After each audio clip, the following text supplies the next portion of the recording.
ye joada C4C liver specialist aba and Dr. George Siama Jr. and aba Dr. Chematin. By this time I'm so cool. So so ko or kwa transia ye homework no. Se sheni manu asaba. Ti Dr. George Siama Jr. and aba no pay. Yabo achi. Na bia boko de. So ko she mu no ye gidi ye se won so aba with more vim. Mo nyame shraw. Na na de also aba be kasa fa de liver no. Eye wo ye glucose. Yes. Oh, sir. Yes. Hey, liver idea. Wo fi ni pedua mo na say ye da fom team. Stefia. Wow. Liver de new one. In fact, de bia me ka say o say ye ma me money na nam de bia me ka say me yonko brebo. Adana. Yonko brebo. Yes. Na che say brebo no ye very important. Sir. Di yonko nja brebo. Stefia. Ukuja na obeha ho bebre. Ah. Enti ye ka glucose na e de a. Yo, me da say ye ka glucose basically ni ye ka esichire. The essence say ye ni pedua ni hia esichire kakra. Okay. Esan say adwene mu nerves and tissues away ni pedua no nyina no. Esichire no na ema no ahoden. Okay. Ti say yetimi kasa. Yetimi ko ejuma. Ye ya aguru bi a ye di bia no. A little bit of esichire no and a feed yourself na enya ahoden. Okay. Nti say ye ni glucose no do wo ye ni pedua no mu a na ya ahoden na ba form. Anything yankopon hihye mu no ne nhwehwe mu no ye hu se ye nidi ya ye was certain range bi ya was say esichire dodo no e woni pedua no nedu. Okay. We did this wa e wo range e was say edu ye free be fasting blood sugar abra wo nidi ye no ye fa wo moja ne kakra esichire no wa ahoden nti etimi chichire moja no ti ye fa moja ne kakra bo hu se ye hu se esichire dodo no sei na wo ti ye say se wo nidi ya o so wa about 5.0 until 5.1 our doctors you okay, but we did there now around if you are 6.1 and also you okay. If you all cry to me check it for the past 3 months or status in terms of sugar alcohol ni pediano and also around 5.6 doctors you okay.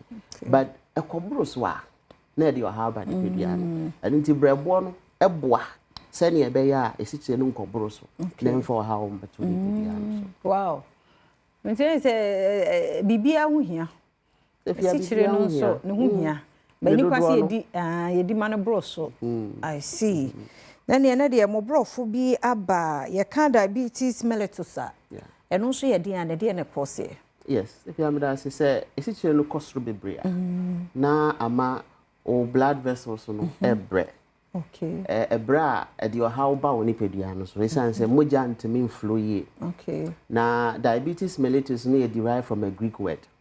Diabetes say to siphon. Ye ka say siphon na say water drink be now this straw. Etchi. Na mellitus no sweet. Enti o combine an we say to siphon sweet. Na chese ade ye dokodoko foul blood vessels ni mu. Until one say one major symptoms of diabetes is ojo so bebre because o kidney who say esichire na dose woni pedua nti we say ni nyina apie nti diabetes basically e say we esichire level no ye di hu nkomo say we so 5.6 6.1 e ko no akosoro dodo nti e basa o body no ebre one major thing is keseye bebre the problem with diabetes eba say you was special organ bi woni pedua no friend no pancreas no produce the friend insulin no boa sene e be ya we sichire dodo na eba woni pedua no e be regulate no na enkosoro bebre. Okay, minim so hu body here da ho ya.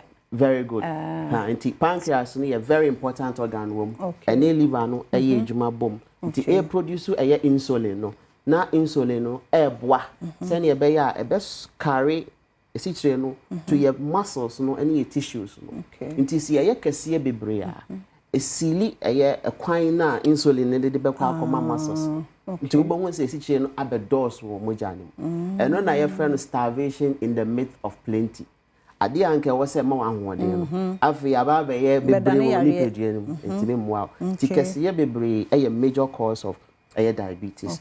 Another major thing your lifestyle. Emiani bi didi say if you are first no na your kind medical books be a try and say so percent we treat diabetes come to Africa. Okay. But assessor because of processed foods any lack of exercise, any canned foods, any drinks be brayanum these days.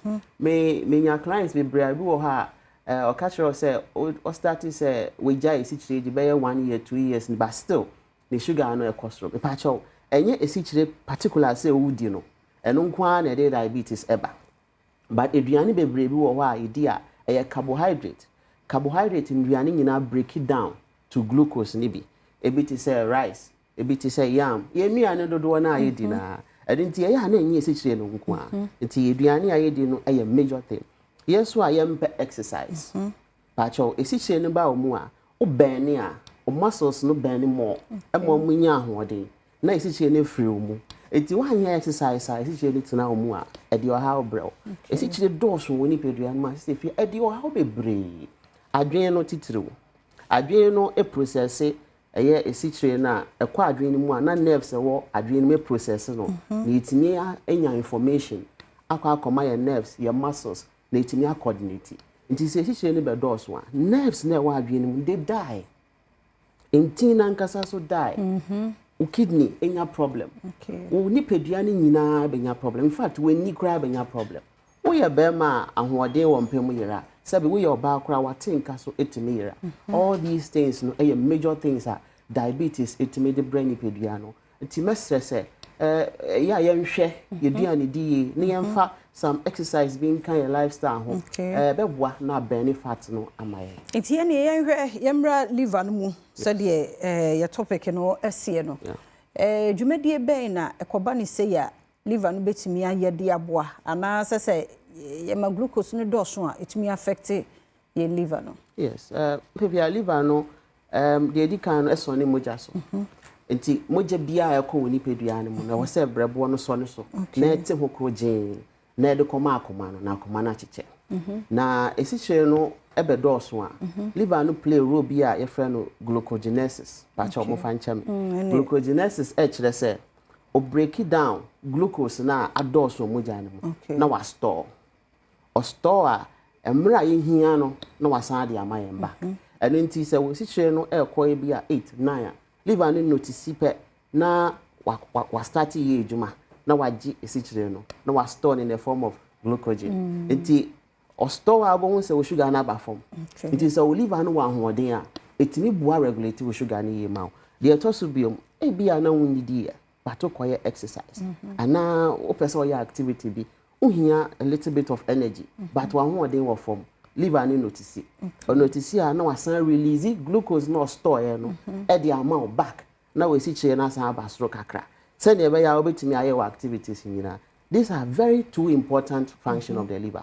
They are to be omne say ya na ye o diabetes cry e chire we say eni anyway endi emo endi yam bebre ni we bebre all these things you know obi beka say adan na menya energy free sa nnuane we mu na ozi ma mendi liver no hu o fat no we break fat in down no the amount energy o hu proteins no we breaking it down no the amount energy nti e ma won dependent on carbohydrate foods no bebre liver ya bi omo so regulate hormones if your hormones be na the ejuma doso me use o wa cry nche obesa ye bibi fufuro sisi ya so amount stress level cost.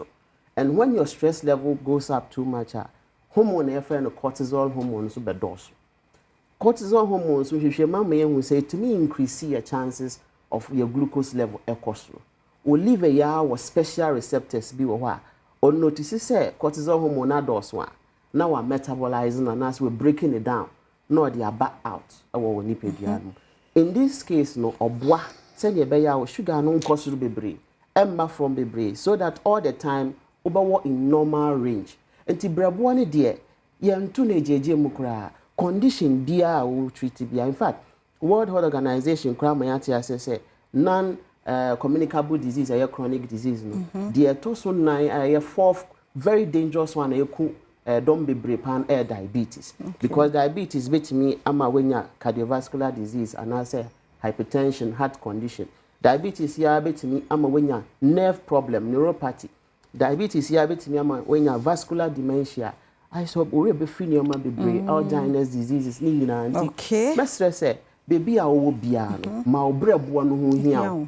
na brebo no ntumi mmoa na ma organs awure woni pedua no nyina anya ejuma yie na mfa ahoden embre ni pedua my contact ne location Adom nti C4C were all over Ghana and to some extent some part of Europe e pa cho so we Ghana had ya was central region your Green Hill opposite Addison Square Garden wo aye in the Ashanti region so you were Juso Kwamo Jache Junction Accra ha you were Denta SDA Junction Takrade you opposite Fejai May Sport ye ejuma from Monday ekosi Saturday na mesre say Livoto na ye dia badwa so ye the first homeopathic medication a ubenya no over the counter enti all over pharmacies ahodo wo Ghana nyina no ko na so per Livoto na ubenya bi ato ma Livoto no mra oni pedua no na emwansiesie organs na ahodo no na ma enije ni ahode emra fie pa cho ye distribution all across enti number me to the first 50 callers efra ubenya 50% discount na ya san ye free delivery e the amount 050 00 40 331 050 00 40 331 and now says 050 00 40 328 050 00 40 328 C4C liver specialist ye giendro ni di edge treatment plans ni di anything na dey via ka say once treated forever treated I don't pay do bibia yeah Dr. George Siama Junior se papa pendenso nkomo ni abidie o yapomdin mu yemkomra na yeba yebetwaso